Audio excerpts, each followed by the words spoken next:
So I built this presentation while walking through Las Vegas and realized that the future of retail is as easy to predict as taking a walk through the shops of Las Vegas.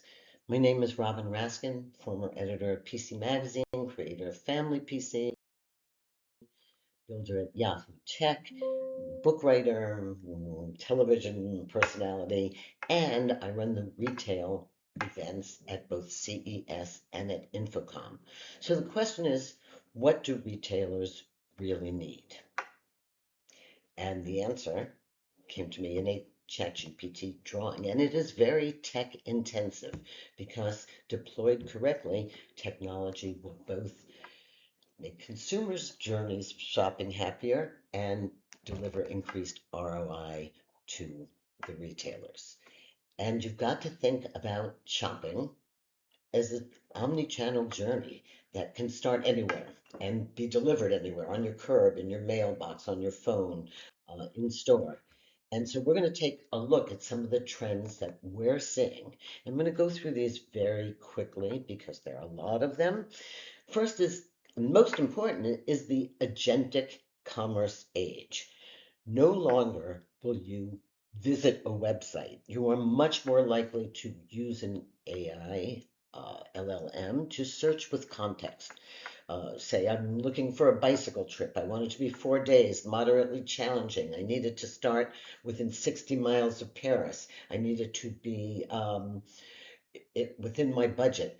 I list it out, and then a bunch of AI agents go and deliver the answer for me, personalizing, customizing, and iterating as we go.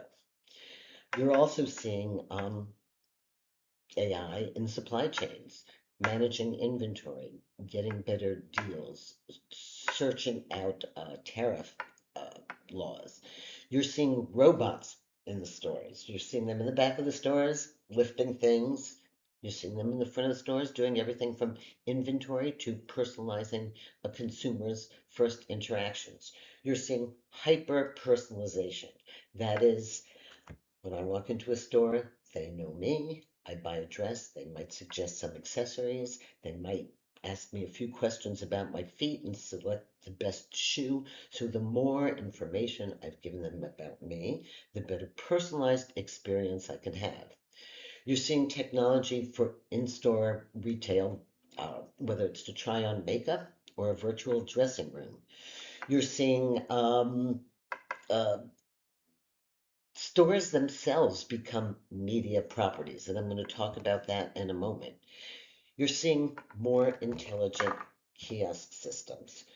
Whether I know there are a lot of ways to get out of a store, but whether it's a tap or a palm or an eye, uh, there are increasingly sophisticated and multiple ways to have a frictionless checkout that keeps the customer happy.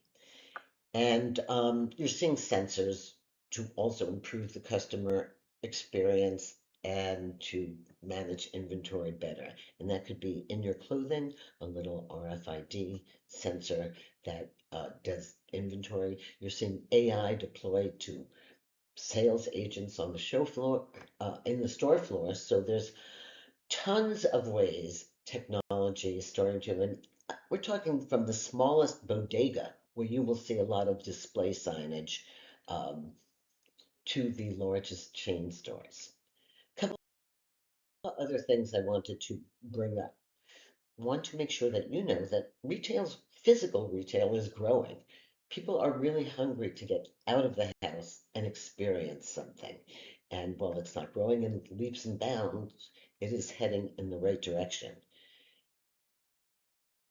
And wanted you to know that most shopping, while it may begin online and often begins with an online search, still takes place in physical stores. It's more than 70%. Lots of reasons why. You want to touch the fabric, you want to feel those groceries, you want to start online, pick up in store, and stores are also now acting as fulfillment houses for online purchases. So, for example, Walmart, CVS, Target are often doing online fulfillment from their virtual stores. But most of all, like I like to say, stores offer unparalleled experiences. Stores are also becoming media companies in their own right. And one of the best examples I have of this is Dick's Sporting Good, that has a full blown out production studio. They are doing interviews with celebrities, they're doing product reviews, they do local sports, interviews with kids. And their stores are also experiential with climbing walls and batting cages. So the whole idea is that they are a media company and they are providing experiences. Really good example to look at. Neutrogena did a great job of making a movie to help understand skin cancer issues. Home Depot's Orange Apron Media helps its brands advertise to shoppers across its websites, its apps, its emails, and its in-store displays. So again, Home Depot becomes a media center. Walmart becomes a media center. And so you've got to start thinking about retail as a media property. And when you walk into a store now, I promise you will see digital signage and you know that it's dynamic. It changes based on a trend, based on the weather, based on inventory, based on time of day. You will see AI, you won't see it, but you'll know it's there running in the background, this frictionless checkout. But I never want you to forget the idea generation and the community experiences. So part of physical stores these days is to take a yoga class, to take a cooking class, to read a book together, to learn the skills that the store has to offer. That could be place setting lessons. So it's a very ubiquitous and circular economy that's going to help us. Couple of slides I love. Lowe's does a great job in their app of letting you measure, vision what you want, and then go into the store and buy it and sell it. Um, IKEA does that as well, where so much of it begins online and so much of it is fulfilled by touching the materials in store. My favorite example of try before you buy, where I get to try on clothing without going into those dressing rooms. Shoes can now be tried on online and sized to fit, makeup, haircuts, glasses, and look to new emerging worlds. This was a campaign by Different, and they did it on Twitch and on Roblox. Why? Because it was an acne cream, and acne and Twitchers and Robloxers have a lot in common. So experiment with where your audience is and make that part of your shopping experience too. As I presented this, our panelists went on to explore three areas in depth, and we'll show you those films soon. And that is what makes an immersive store experience, how AI and computer vision are creating a package for in-store retail, and finally, what display signage can really be capable of when it's used to the max.